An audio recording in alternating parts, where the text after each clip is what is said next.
конкретният повод, за да помоля за тази среща и да ви поканя на нея, е ситуацията, в която се намират нашите дружества след ценовите решения на ДКЕВР от 1 август тази година. Има нови цени, има нова тарифна структура, всичко се промени и за наше съжаление не в полза на енергетиката. Аз сега ще се опитам в детайли да влеза за това, но става дума за следното. Нашите дружества, вие знаете, ние се занимаваме с това да поддържаме мрежата, разпределителната мрежа средно и ниско напрежение, за да има ток крайните клиенти. Ние тази енергия купуваме от Националната електрическа компания, от други производители. Нашата задача е да има стабилност, да има доволни клиенти. Затова ние имаме определени разходи, всичко е много просто. Аз сега ще ви кажа цифрите. ДКЕВР в своите ценови решения, това е много важно, трябва да спазва закона за енергетиката и европейските норми. Там е казано следното, че електроразпределителните дружества като нашите имат определени разходи, които ние трябва да докажем пред тях, пред независимия регулатор. След което регулаторът тегли черта и казва, покриеме вашите разходи на 100%, които са реални, ако вътре няма джакузи и пентлите, и след това ви даваме печалбата, която е по закон. Това е рамката. Значи още веднъж, много е просто. Ние имаме разходи, за да поддържаме мрежата. Те се покриват на 100% по закон, след което ни дават печалба, която е само отделно от и разход. Тя се изчислява по формула. Вие знаете, печалбата беше първо 16% преди 3 години, след това 12%, сега 7% от 1 август. Кое е важното? Важното е, че през тези години, от момента на приватизацията от 2005 до сега, нито веднъж тази рамка не е изпълнена по закон. Тоест, при всички положения, разходите на ЕРП-тата не са покривани, което се отразява на инвестиции. Целият въпрос е, че ние имаме задължения да инвестираме, задължение да обслужваме, но всъщност по-важното задължение е да обслужваме. Защото ако ние не извършваме услугата, за която сме лицензирани, просто ще ни отнемат лиценз. И аз много съжалявам, че през последните години, преди да дойде Енергопро, по тази тема не е говорено. Фактически обществото е държано в информационно затъмнение относно ситуацията в енергетиката, как се определят цените, каква е логиката на черната кутия ДКЕВР, защото ДКЕВР е черна кутия. Вие не знаете какво се случва там. Държавният регулатор, той е независим орган, над него няма никой. Но всички сме забелязали през годините как ДКЕВР следва определена политическа логика.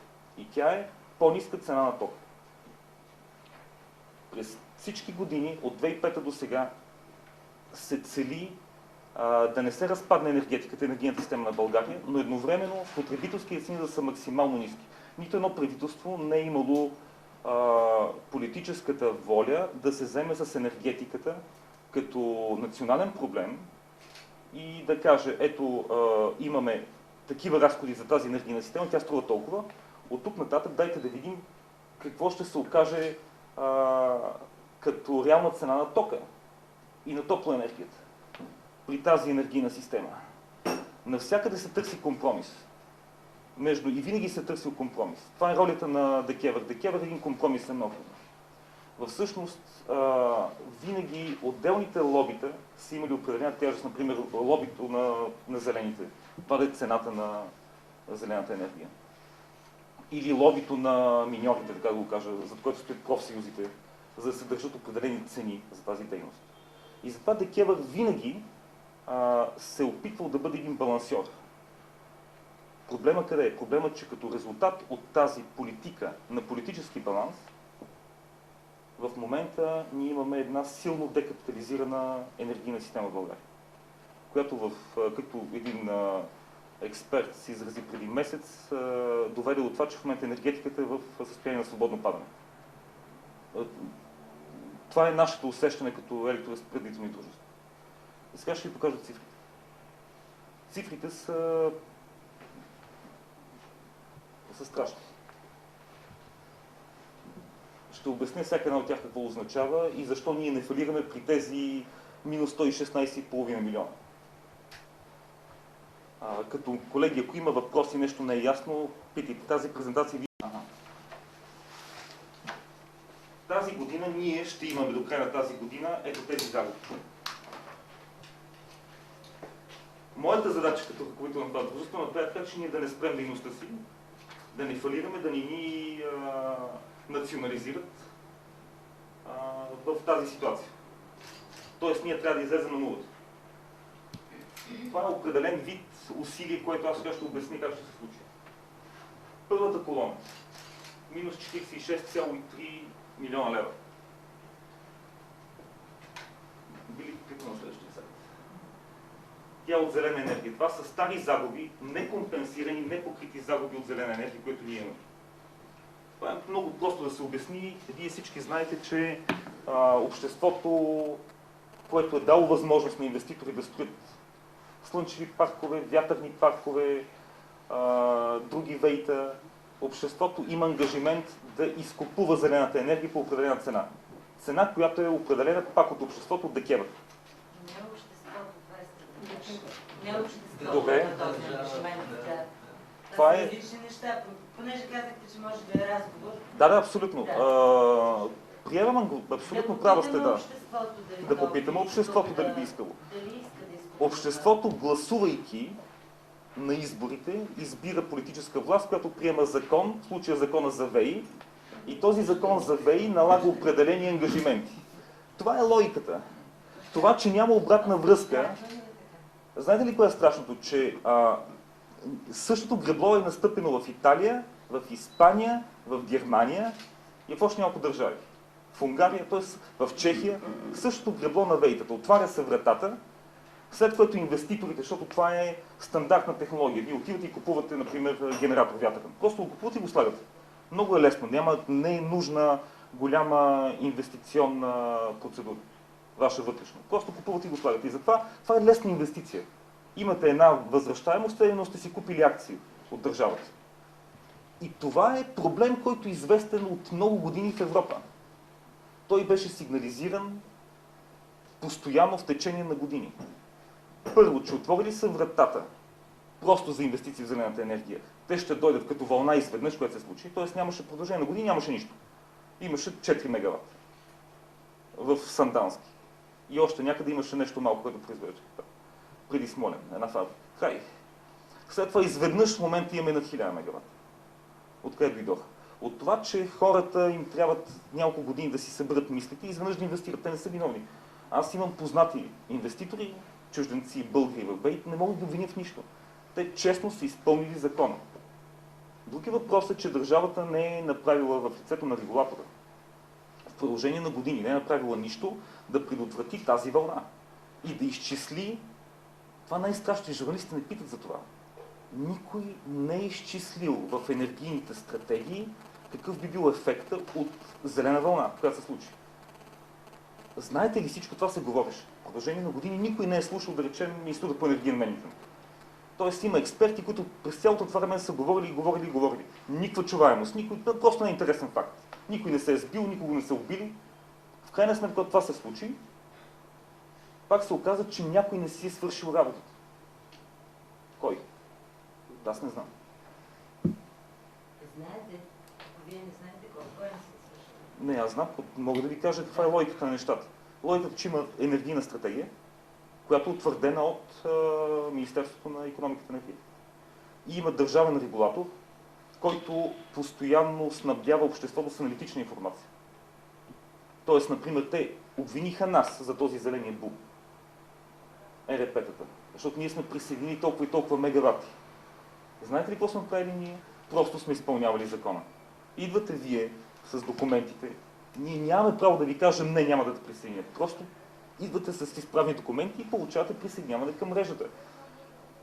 И това са направили всички тези хора. От тук нататък в България пак няма виновни. Винаги има ситуации, но няма виновни. Енергийната стратегия,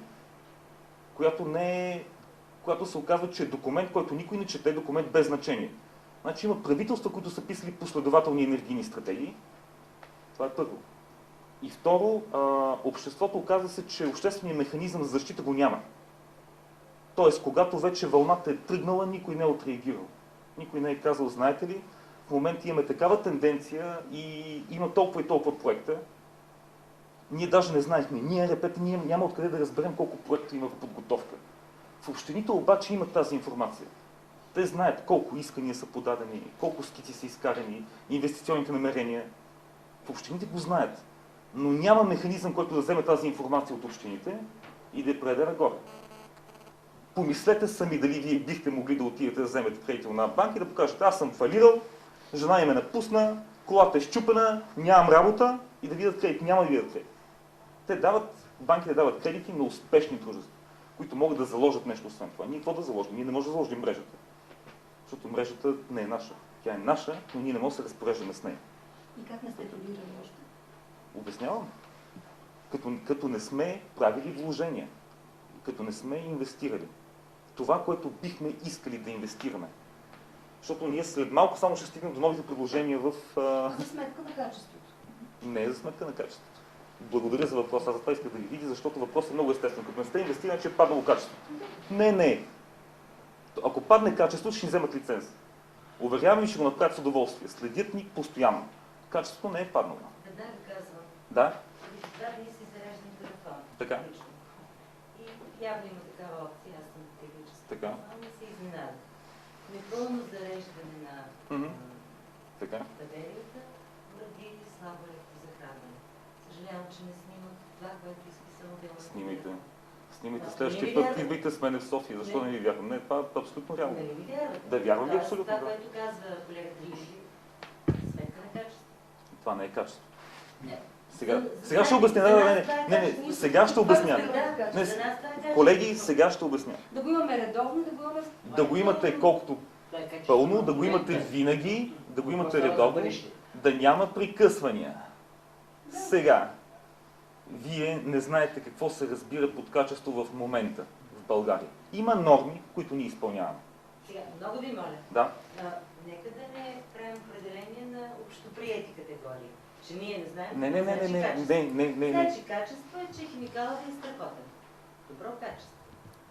Че на моя телефон пише слаба енергия, непълно зареждане на батерията и това е качество. Нали?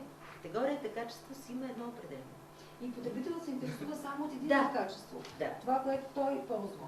Да бъде качествено на Да има време ток, и пълноценно. да не му горят елоризите и като се зарежда телефона, да не се страхува, че ще трябва да тегли кредит да си купува нов.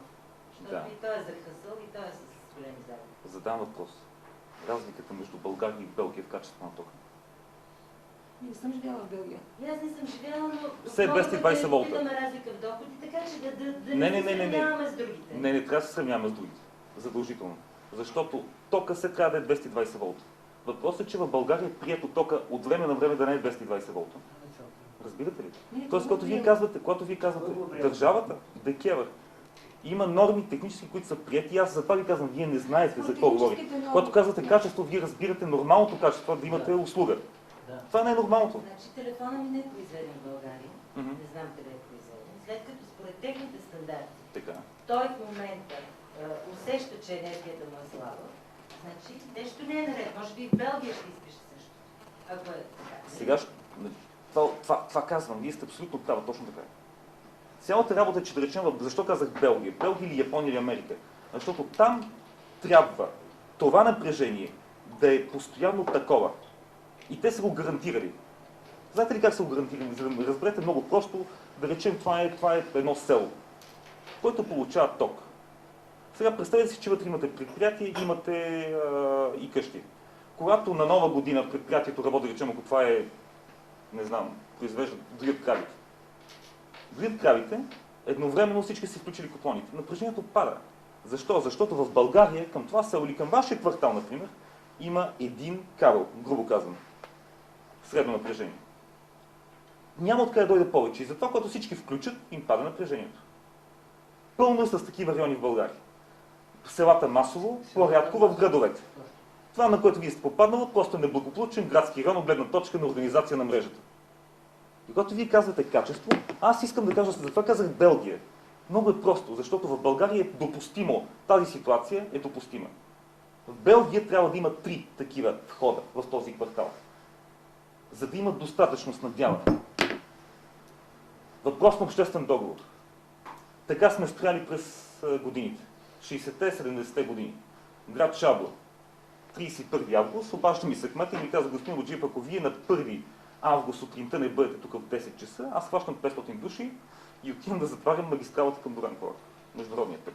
Защо? Защото имат прекъсвания. Ние наричаме това АПВ. Автоматично повторно включване. Става автоматиката, отчита, че някъде е станало късо съединение. Автоматиката изключва мрежата.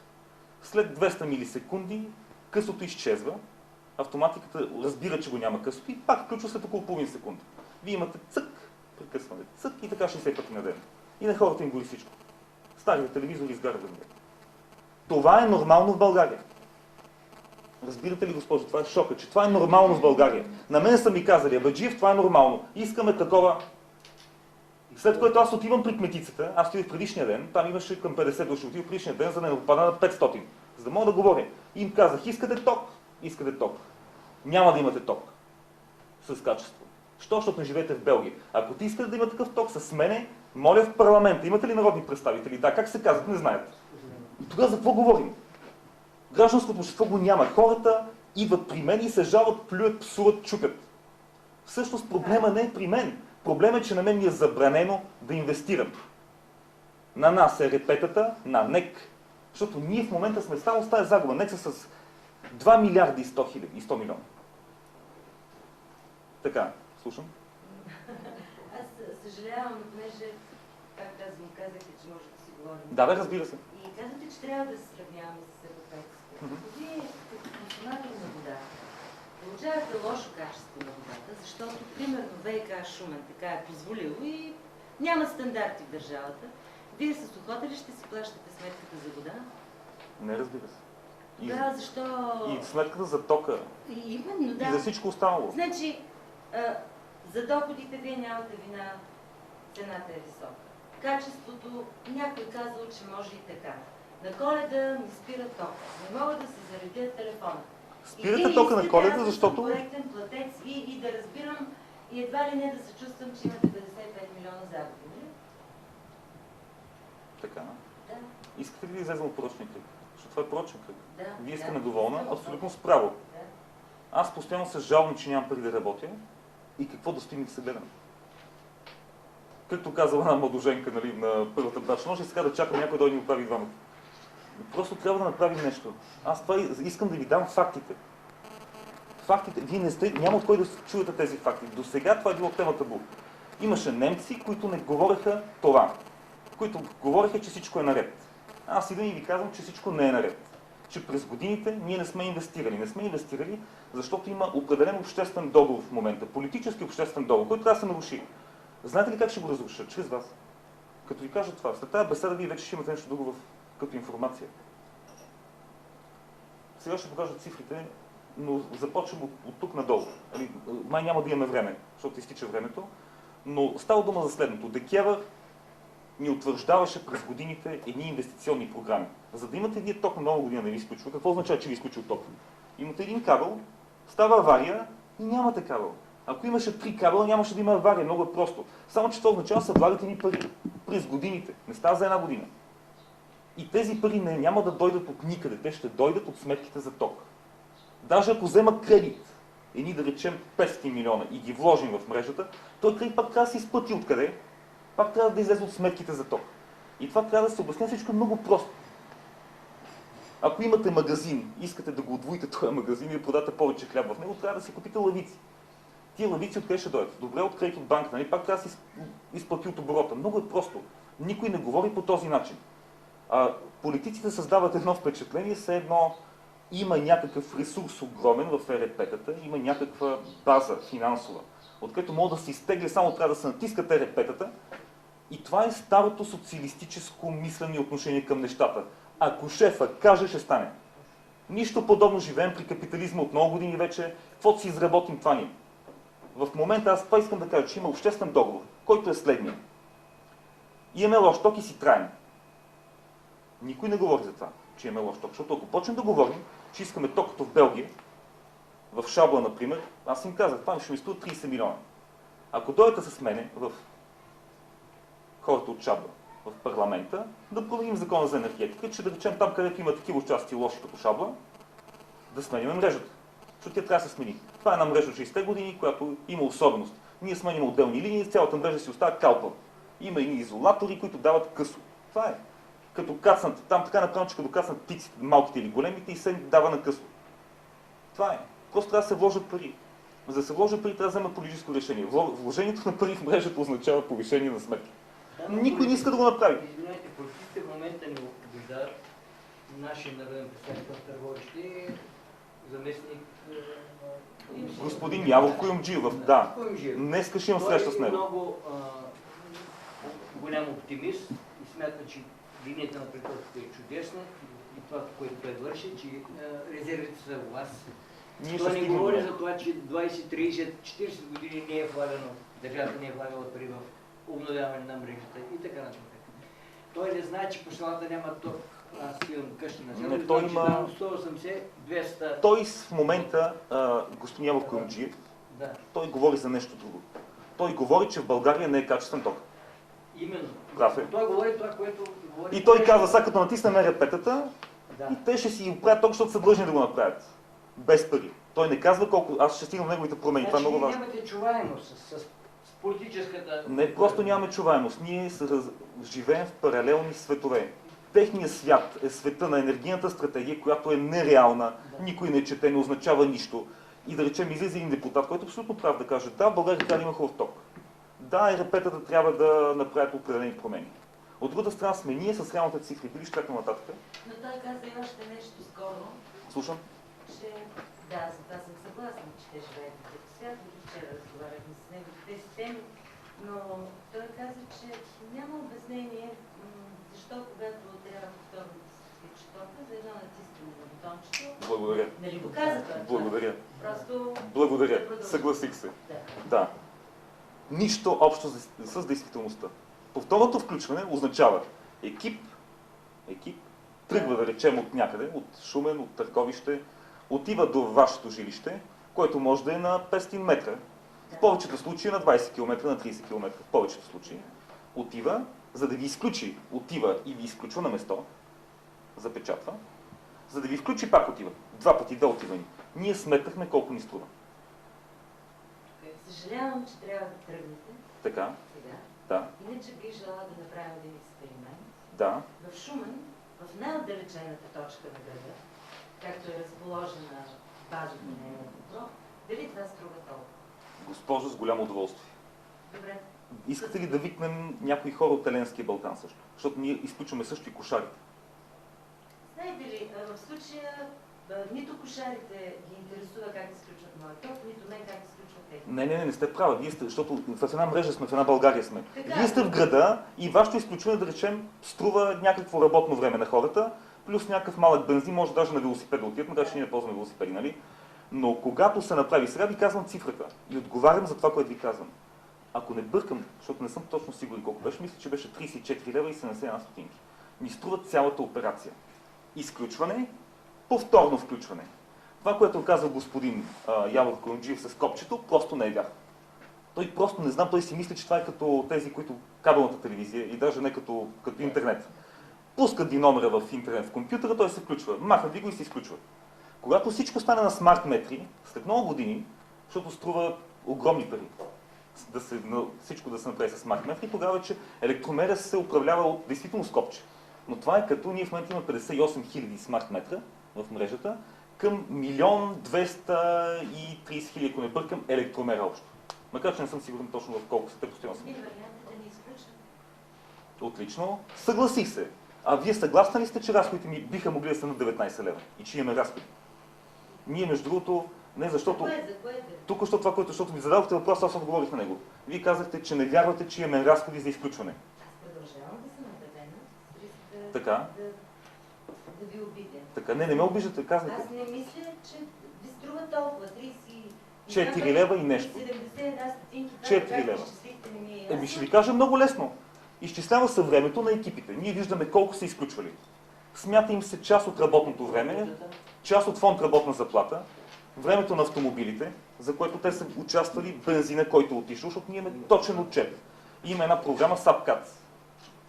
SAP, ако сте чували SAP, голяма счетоводна система, всички използват и в нея има една подсистема CATS, която е за отчет на работното време. Ние имаме до минута, какво е правил техника сега, от 10.03 той е изключвал, до 10.02 е отстранявал авария еди къде си. Ние знаем точно кога, какво е правил техника. Имаме процент от фонд работна заплата, който е 50 и кусур милиона, 50 милиона при нас, фонд работна заплата, автомобилите, експлоатация, бензин и просто компютърния дел, тази цифра. След което ние затова имахме 35 лева, беше таксата. До преди години, след което ДКЕВР каза, тая такса е твърде голяма, не може да се позволи обществото, ще направим на 19 лева. Що 19 лева, така са решили. Половината от това. Ако е вече срочно, 38 лева.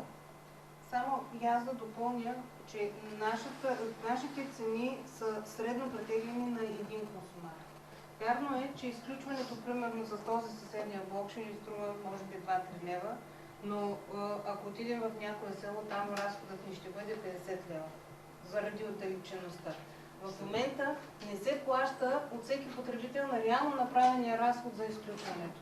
Сложена е средна цена за всички. Която се покрива от цената на тока. Тоест нашата загуба, защото 19 лева ни покриват загубите за изключване. Ние покриваме тези загуби от цената на тока. Може ли да се крие? Да, заповядайте. Това ви принуждава да правите повече изключване. Винаги правилото е било, че започваме... Цената трябва да бъде ниска, обслужването може да не е качествено. Но цената трябва да бъде ниска. Това е категорично. Всичко, което ние правим е да съкратим разходите.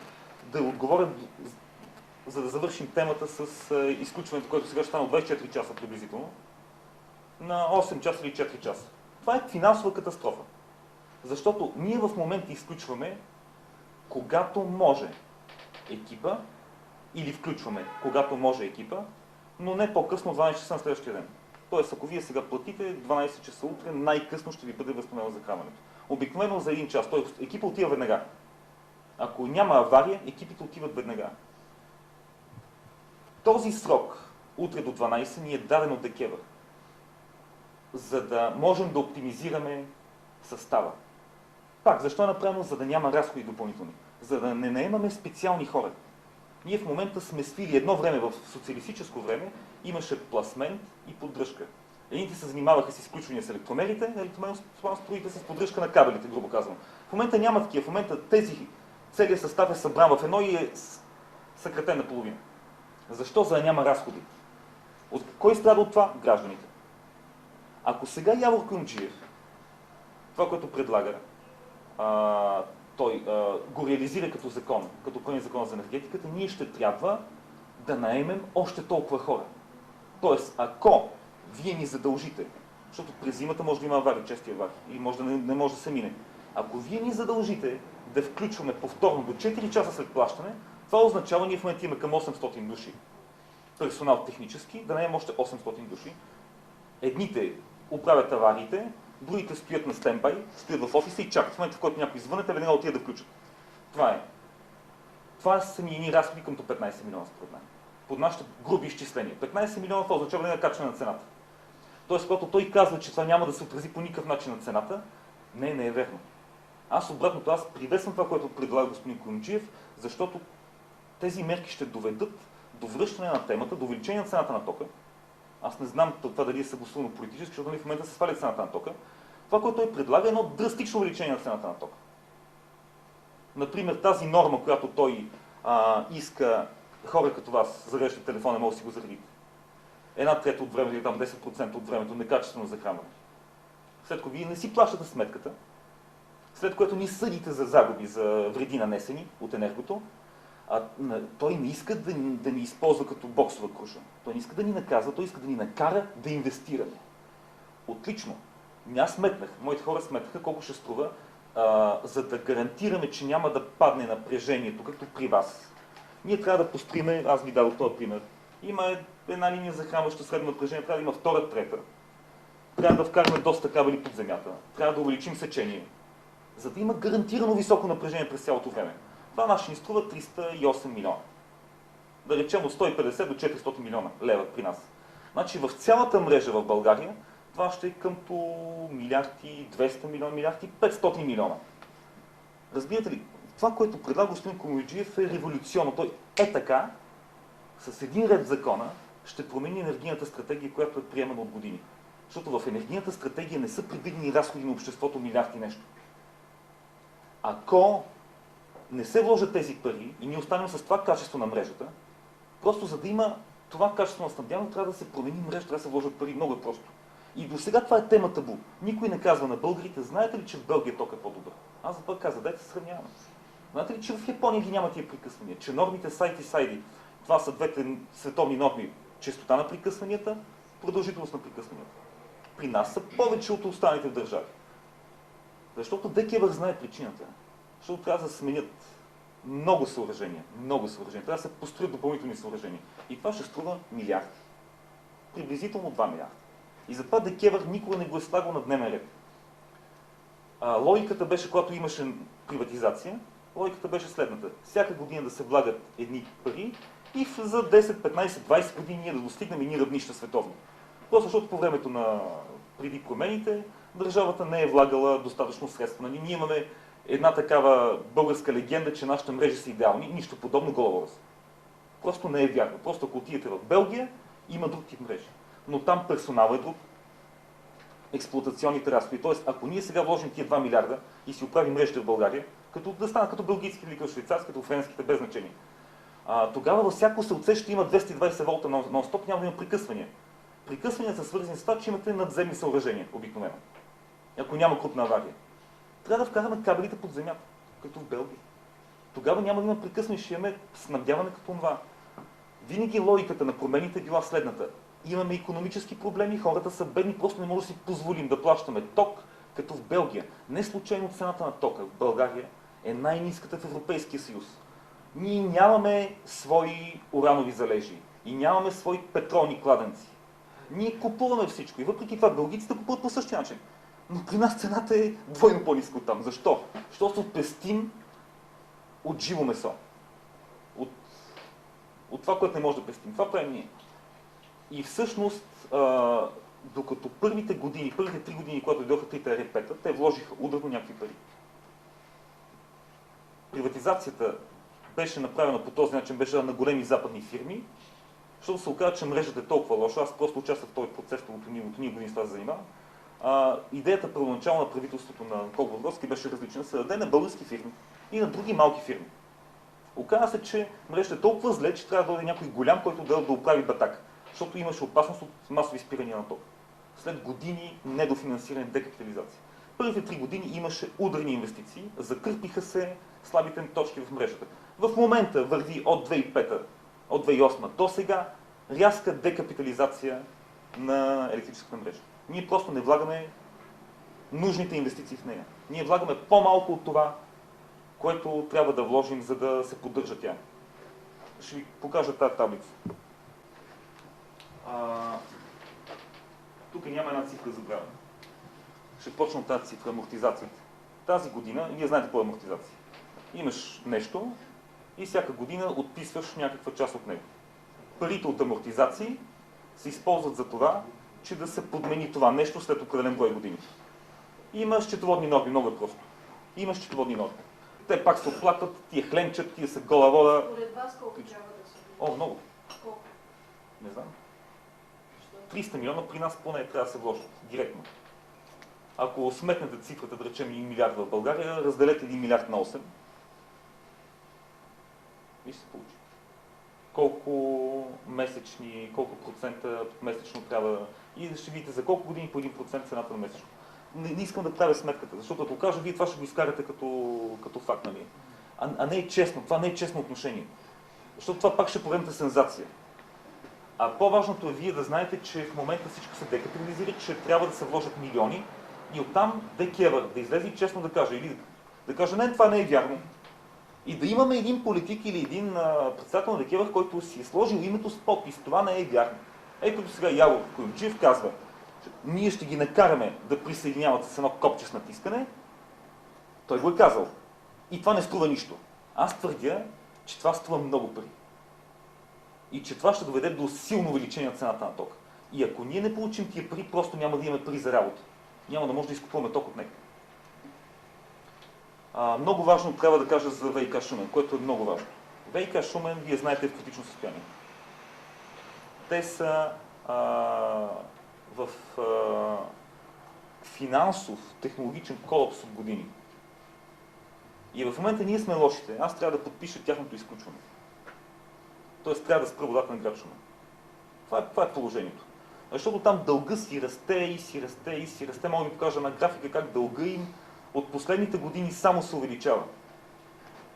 Къде е причината за това? От колко години се увеличава? Мисля, че от 3. От 3 стабилно.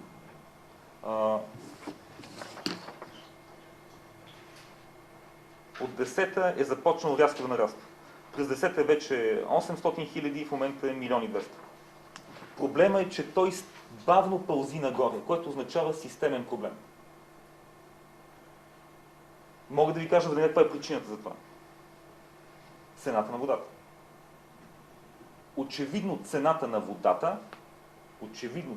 водата, това е моето като мениджър на голяма компания, с цял живот управлявам компания, мога да ви кажа, че просто веднага се вижда.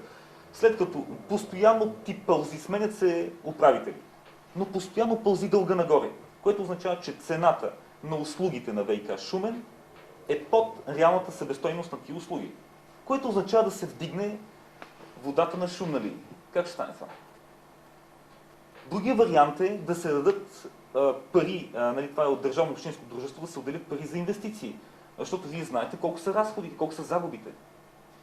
71% загуби на вода, това е чудовищно. Само мисля, че там ръководител е Добрич с 82%. 71%, да, на второ място е Шумен.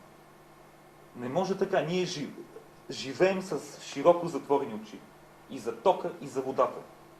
Вие знаете, че направихме на голяма инвестиция и Да. европейска. Да. Дали идеята беше такава, че Да, точно така. икономиите ще бъдат жестоки? Да, не знам. Ето, че Честно да ви кажа, ползата е... не знам в детайли състоянието на дружеството. Аз знам много добре неговите цифри. И като погледна от моята камбанария, като най-големия кредитор на това дружество, като човек, който трябва да подпише спирането на водата, което може да се случи в други ден. Те са вече с дълг. Ние не трябва, разбирате, ако вие, да речем, ако вие имате частна хлебарница и не си платите ток, ние не изключваме за 40 лева. Обаче, да речем, имате повече от 40 лева. И ние не изключваме на 11 ден. Ние имаме график, т.е. направено така, че да е максимално щадящо. Ще ви изключим. Вашата хлебарница ще изключим. Защо трябва да изключваме вас, частния собственик? Или една частна, или един дом, а да не изключваме ВиК? ВиК не взима никакви мерки за това да му паднат разходите. Защото има схема за приемане на решение, която очевидно не е ефективна. Ако беше ефективна, нямаше да нараства дълга. Има ВиК Разград, има ВиК Бургас, където няма такава ситуация. Но има ВиК Меден кладенец, фалит, има ВиК Добрич, ВиК Шумен. Тоест, очевидно, че има проблемни места в България, където през годините не са направени правилните инвестиции. Или не е повдигнат проблема. Аз съм привърженик, аз дълбоко вярвам в демокрацията. Аз вярвам, че ако хората в Шумен знаят за проблема и за това, че водата им може да спре утре, натиск, общественият натиск към политиците, към министъра, към кметовете, защото това е един кмет, нали? Към общинските съветници ще е такъв, че ще се намери решение. Решение може да се намери. Въпросът е, че се мълчи по проблема. И в момента Енергопро трябва да дръпне шалтера на ВиК Шумен и да спре водата. Това е изключително неприятна задача. Много ми е трудно. Аз знам, че няма да го изпълнят. Предполагам, че няма да го изпълнят. Аз не виждам за това споразумение, разбирате ли? В Добрич имахме, не знам дали сте следили медиите, имахме среща в Добрич с министър Терзиева. И когато подписвахме аз и управители на ВиК Добрич, тя беше зад нас. Заедно с областния управител. Тоест, те са в курса за ситуацията в Добрич. Аз се надявам, че там ще има разбиране за проблема на град Добрич. Аз съм като менеджер, като българин съм отделно. Привлекохме експерти. Аз говорих в София с заместник министра няколко пъти. Срещах се с доста експерти в ВиК, за да ми кажат какво да направят. Да ми дадат ключе, да ми кажат и поискай това да направят и подписвай. Аз това искам. Аз искам нещо простичко, някакъв механизъм, спусък, който да мога да натисна, да видя, че си изпълнило и да подпишем на драго сърце, с спокойствие, че всичко ще бъде наред. В момента още го нямам. ДКЕВР няма да дигне цената на водата. Инвестиция голяма, не виждам откъде се задава. Управителят, новият стар управител, с който се срещнах, той беше много позитивен. Това е много важно, че той е позитивен. Това е много важно, защото има управители, които той е цели разтреперен, блед и казва, не мога, тук има огромен проблем. Има и такива. А този каза, аз ще оправя нещата. Това е много добре. Това е много добро послание, което аз получих. Тоест, ако той не се беше държал така, вече да сме изключили ВиК Шумен. Но този човек показа, че той е менеджер, че знае фактите в детайли. Колко време му давате? Аз се надявам всичко да е наред. Аз искам всичко да е наред. Колко време му давам? Той за смисъл, той ми даде преди седмици драфт, 2 предложения за разсрочване. Ние трябва да решим дали да подписваме такова споразумение и кое от двете. За 10 месеца или за 12 месеца. Очевидно за 12 месеца не може и дума да стане. Става дума за 10 месеца. Той каза, че това е пределното натоварване, което може да поеме ВиК Шумен. Мен ми трябва, аз затова искам преди да взема окончателно решение да направим среща с обществеността по някакъв начин. С областни управител, с журналисти, с обществеността, за да мога, аз по този начин се надявам да помогна на ВиК Шумен. Когато от мен, защото все пак аз съм друго дружество, не съм подчинен на кмета или на министър. Аз съм подчинен само на ДКЕВР и на Господ Бог. И аз мога да си позволя да говоря за реалните проблеми. Това, което да речем управителя, не може да си позволи. Да говори за истинската дълбочина на тази заешка дупка. Аз мога. И по реакцията на хората, по това как ще отреагира областния управител, дали ще дойде министъра на тази среща. Аз ще поканя министъра. Много е важно да речем министъра да дойде. А какво ще е позицията на кмета? Тоест, ако едно дружество получи натиск от обществеността, ВиК, и поддръжка отгоре, то нещата се оправят. Ако хората в Шумен не разбират за проблема и да речем няма по никакъв ще саботират събирането на дълговете на ВиК. Защото това е възможно. Хората казват, услугата е лоша, не искаме да плащаме. Има съвсем друга позиция. Срещаме се всички, обяснява се и изведнъж се повишава събираността. Има много такива факти в световната практика. Когато хората разбират и всички заедно решават проблема на своя град. Ако няма поддръжка от хората, ако няма поддръжка от Министерството, от финансови институции, просто не може да се излезе пак. Министерството поддръжка няма да има. Министъра на екологията се видяхме в Лозница.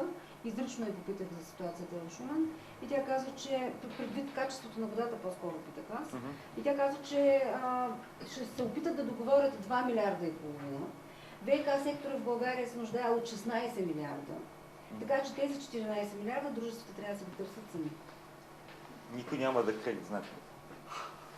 Просто една банка би дала кредит. Казвам го, имам голям опит в финансиране на такива инфраструктурни предприятия.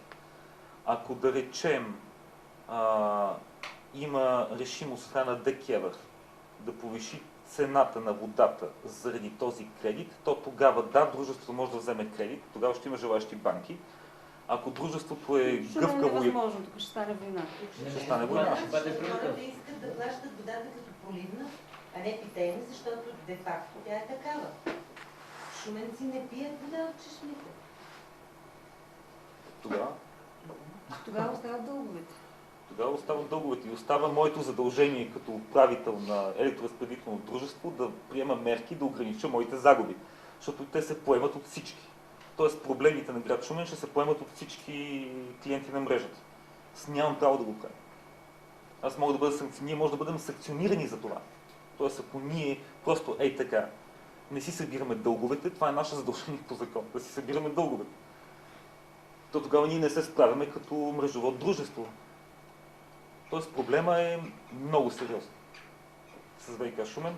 Аз действително апелирам към вас, колеги, аз пак ще се обадя на областния и някъде, не знам, след седмица-две, просто да направим една среща с обществеността, така че хората да изкажат своите проблеми, да получат отговор от всички и да търсим решение.